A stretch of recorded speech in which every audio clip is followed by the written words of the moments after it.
Com meus irmãos, está eu e o diácono Eduardo aqui, né? Nós congregamos juntos. Nós estamos fazendo um teste, uma experiência aqui, né? Tentando gravar e, enfim, a gente vai discutir um texto aqui, uma mini discussão só para descrever o que o texto diz que se encontra na primeira carta do apóstolo Pedro, no capítulo de número 3, no verso de número 7. Beleza, Du? Sim, vamos lá, estamos aí, Opa, bem-vindo aí, telespectadores. Vamos fazer nosso teste. tá um pouquinho baixo, hein, Du, ainda. Vamos lá, eu aqui mais próximo. Vamos lá. O texto diz assim: primeira carta de Pedro, né, capítulo de número 3, o verso de número 7 diz assim: do mesmo modo, vós, maridos, sejam sábios no convívio com suas mulheres e a tratem com honra, como parte mais frágil e coerdeiras do dom da graça e da vida, de forma que não sejam interrompidas as suas orações, certo? Bom, alguns dizem que esse texto é polêmico, eu não acho. E você, Du? É, razoável, né? Razoável? Eu acho ele não acha ele problema. Mas também nós temos que entender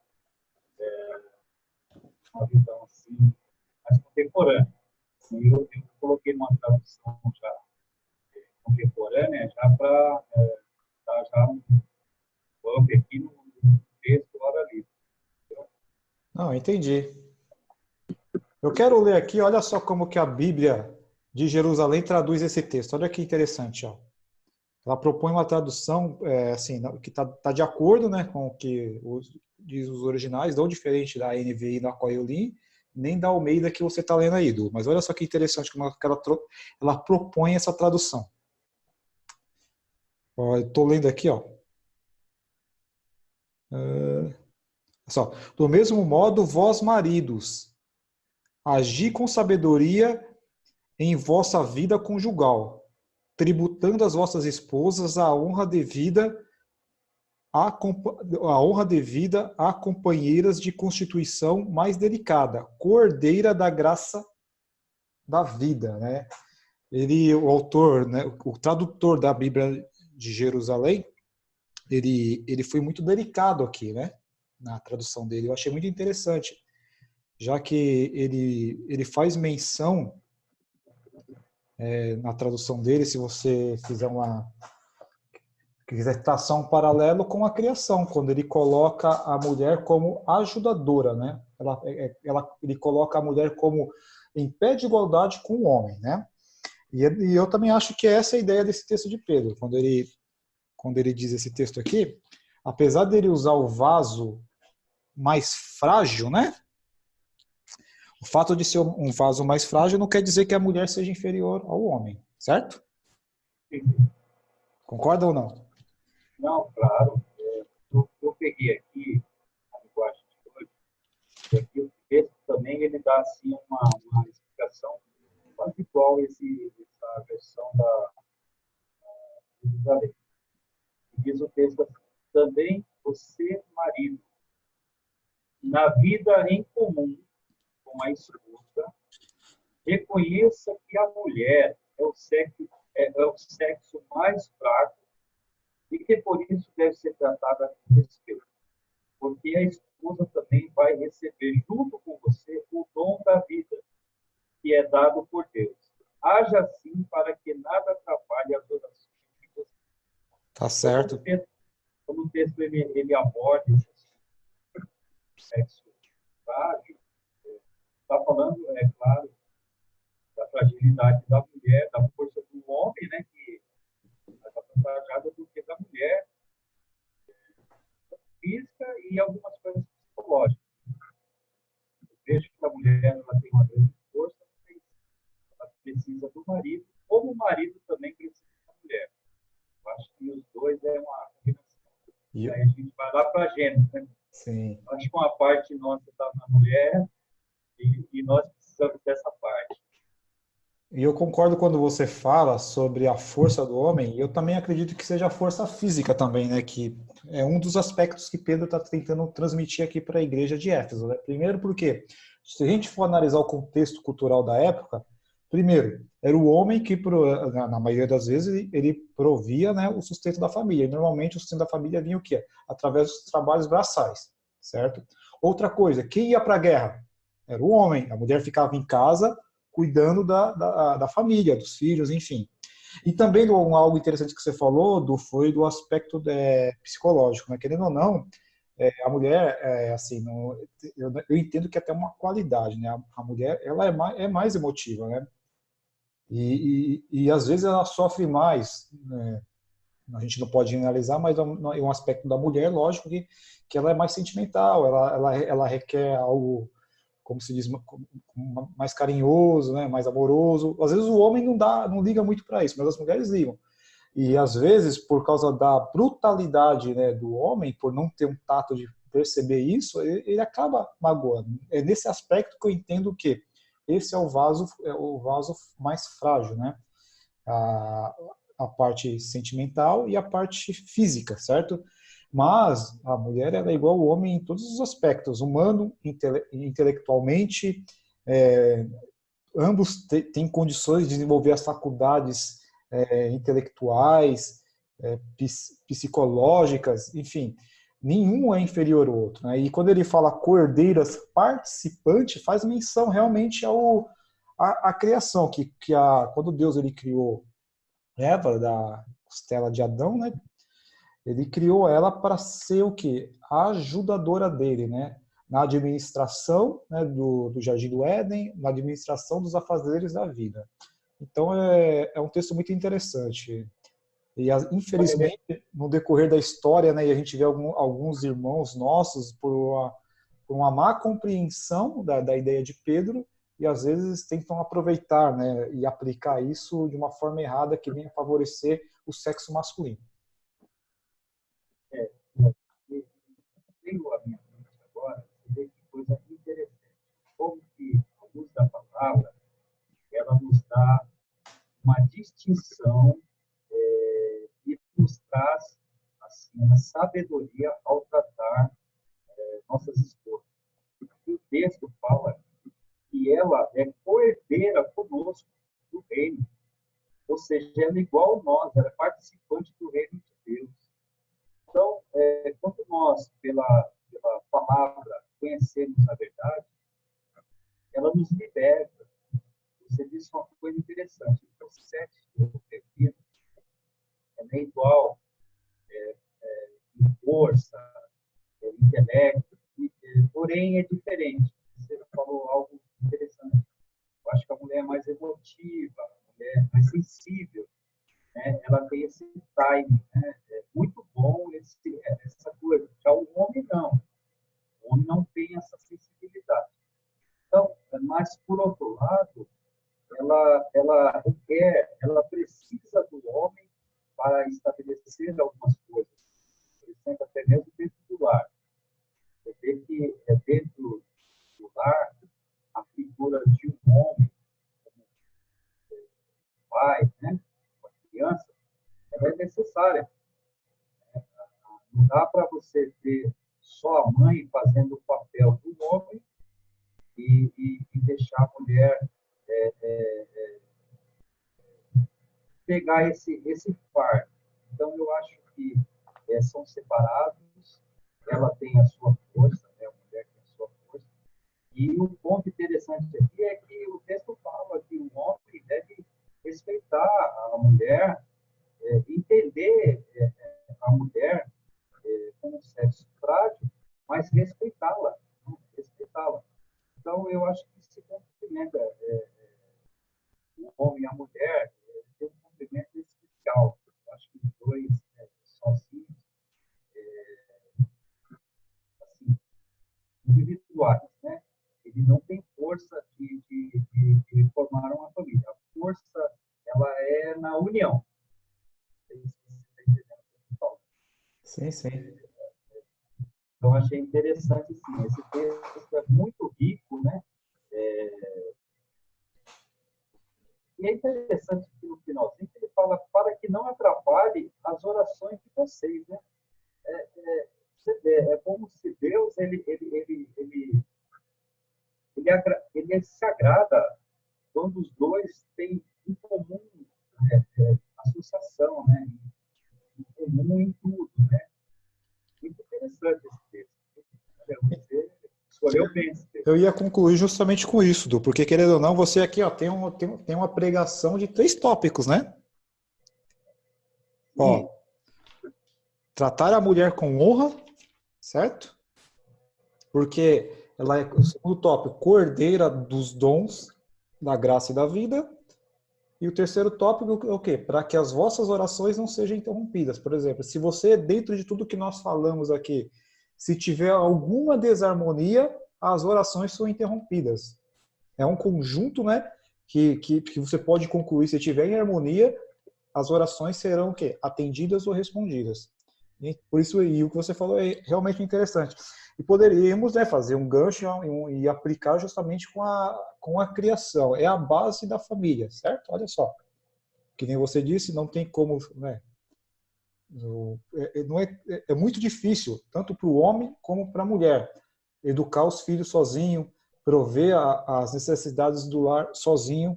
Então é necessário que o homem e a mulher, como participantes, como cordeiros, como administradores, como ajudadores, e enfim, né? E o homem honrando a mulher para que tenha perfeita harmonia no lar e para que as orações sejam atendidas. Olha, Leandro, eu peguei um gancho aqui, eu lembrei de Efésios 5:21. Na hora eu lembrei, estava falando, eu já peguei aqui para colocar. Olha o que diz o texto. Sejam obedientes uns aos outros pelo respeito que têm por Cristo. Esposa, obedeça ao seu marido como você obedece ao Senhor.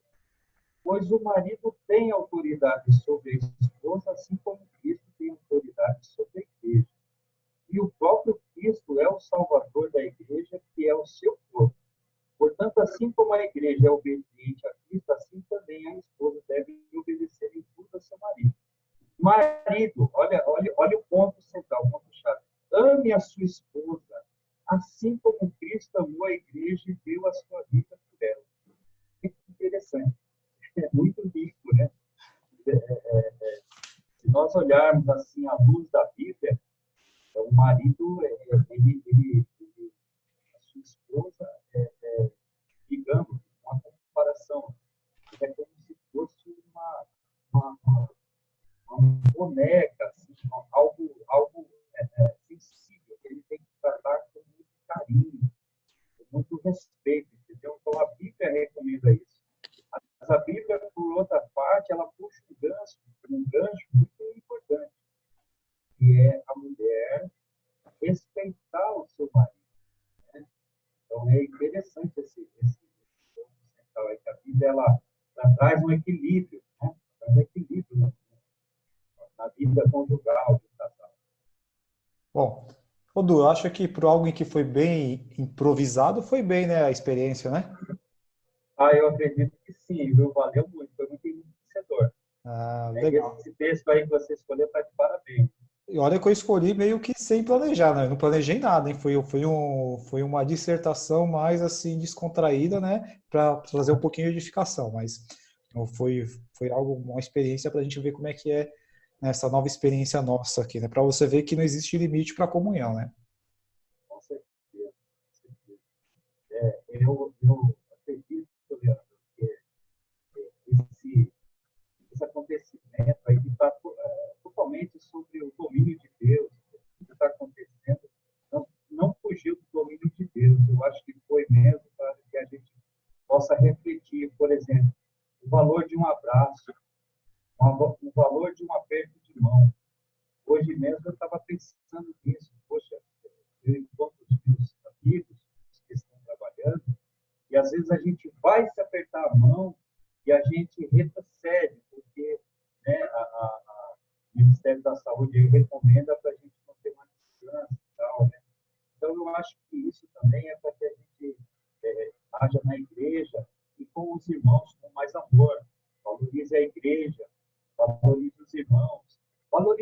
abraço, valorize a companhia de um irmão. Eu acho que assim o Senhor está colocando o dedo assim, para que os irmãos, tanto da igreja, como os irmãos de fora também, a gente valorizar mais, sabe? Como igreja, sabe? Valorizar o próximo. Então, eu acho isso aí legal. Sim, sim. Quando começou a acontecer tudo isso no mundo, eu me lembrei de uma frase, eu até compartilhei ela. Eu fui pesquisar para ver o histórico dela, mas eu me lembrei de uma frase de C.S. Lewis, né? Que ele disse que o sofrimento é o megafone de Deus, né? Porque parece que no sofrimento nós nos voltamos mais para Deus, né? Ele falou que o sofrimento é o megafone de Deus para falar com a humanidade. E Lewis, ele disse essa frase, se não me falha a memória, em um dos seus livros sobre sofrimento mesmo. E ele era um homem que ele sofreu demais. Ele passou pelo menos aí por 2 guerras mundiais. Ele era um ex-ateu. E ele foi solteiro durante a vida toda, né? Ele perdeu o pai dele novo. Ele perdeu a mãe dele por causa de um câncer. E ele foi casar com mais de 60 anos de idade, se não me falha a memória agora. E depois, quando ele casou, pouco tempo depois, a mulher dele também morreu de câncer, né? E imagine só o sofrimento desse homem. E aí foi quando ele disse essa frase, né? Que é no sofrimento que nós nos aproximamos mais de Deus. E essa frase dele famosa justamente nesse contexto de vida que ele tinha, que era quando ele diz que o sofrimento é o megafone de Deus para falar com a humanidade. Por quê? Porque quando sobrevém uma adversidade como essa que está vindo no mundo inteiro, você pode observar, as pessoas elas se apegam mais a Deus, elas buscam mais a Deus, elas começam a lembrar até aqueles que não são religiosos ou não são, de repente, apegados a uma igreja, ou enfim, eles começam a fazer menção ao nome de Deus, começam a lembrar de Deus, enfim. E justamente por quê? Por causa do sofrimento que vem ao mundo, né? E eu tenho que para mim, né, que Deus ele não é responsável pelo mal, né?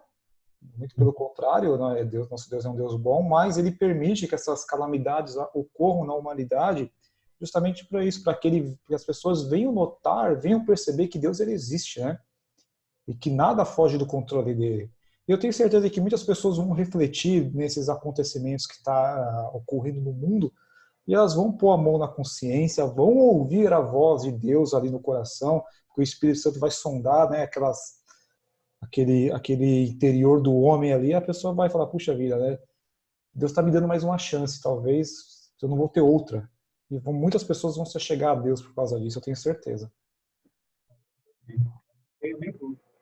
E é claro que Deus, na sua onisciência, Deus ele está vendo, ele sabe lá na frente. Então, quem sabe também é um sinal para que o povo se cerque mais. Porque o arrebatamento da igreja, eu acredito, Leandro, que não está muito longe. Também isso é um alerta para que o povo acorde. Deus ele está aí, Deus ele não deixou de existir, ele sempre existiu. Mas o povo, pelo seu pecado, iniquidade, transgressão, se afastou muito de Deus, né? Muito de Deus. E fazem as coisas conforme vem na cabeça, sabe? Então, eu estava esse dia fazendo uma reflexão sobre ali o povo de Nínive. O Jonas desceu ali até Nínive, né, para pregar o evangelho, né, pregar a palavra, né? É um juízo, na verdade. E Deus trabalhou tanto no povo de Nínive, como também trabalhou no coração de um homem que conhecia Deus, né? Só que ele não conhecia a misericórdia de Deus, porque a misericórdia de Deus queria salvar aquele povo. Também queria salvar Jonas. Ele queria trabalhar no coração de Jonas para que Jonas viesse ter um coração mais quebrantado, né? Olha aí que coisa, né? Interessante isso. Bom, ô Du, se deixar a gente vai a noite toda, né? Mas eu acho que está na hora de a gente terminar isso aqui, senão fica muito Tá longo, né? bom, Mas a tá gente pode, bom. de repente, programar, né, outros insights bem pequenininhos assim, entendeu? Sim, sim. Já que a Ah, gente... você me fala o tempo, se você, não sei se você tem como cortar isso. Corta aí, tá bom? Não, eu vou deixar desse tamanho aqui, Du. É uma experiência, a gente vai aprimorando aí com o tempo, mas eu acho que todo toda essa dissertação que nós fizemos aqui, tenho certeza, que para mim foi edificante. Amém. Amém. Né? Tá bom. Vou encerrar por aqui, tá bom? Daqui a pouco eu te mando aí para você dar uma olhada. Tá joia. Um abraço, Leandro. Fica na paz do Senhor. Fica na paz. Toda a família. Amém. Para você também.